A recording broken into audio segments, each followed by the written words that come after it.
ओकरा से ओकरे बेटी के हाथ मंगनी, बाबूजी के डांट के भगा देलस। आज दुनिया से भगा देलिया हम।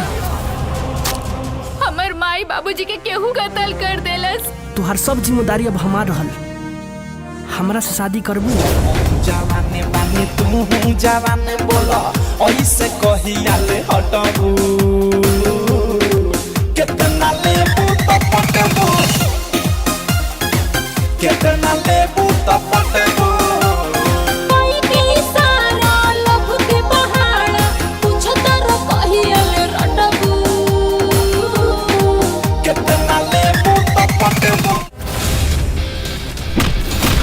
कितना जनी अलन और गैलन तोहरा जैसन लोग।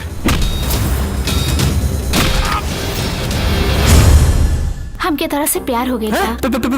प्यार? बधाई हो, हमनी के बेटा के प्यार हो गइल बा।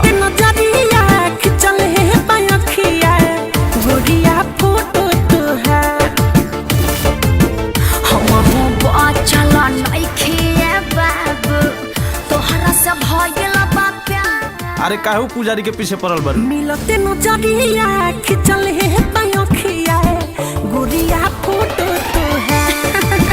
सही में मिलते नजरिया। देसी घी कुकुर के हजम ना होला।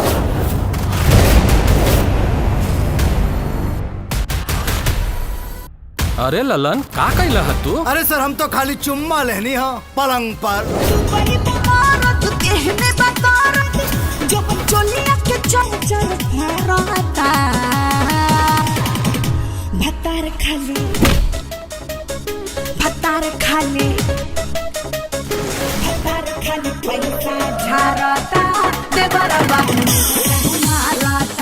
ललन नाम है हमार, एक नंबर का कमीना है।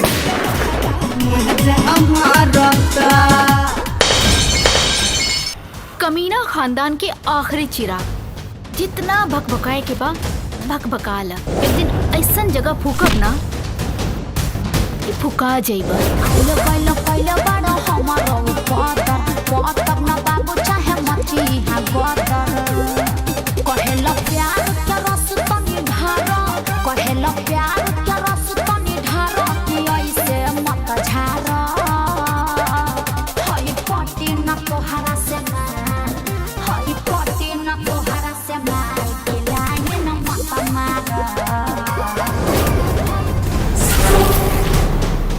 काजल के बाबूजी तो ओकर बियाह हमरा संगे तय कइले बारे। लेकिन ये कैसे हो सकता?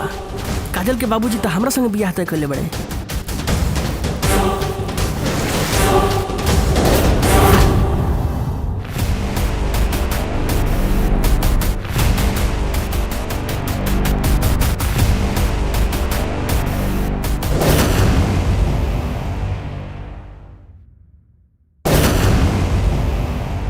तोहरा जवनिया के बूती सटक कोहरा में तोहरा हम सोती।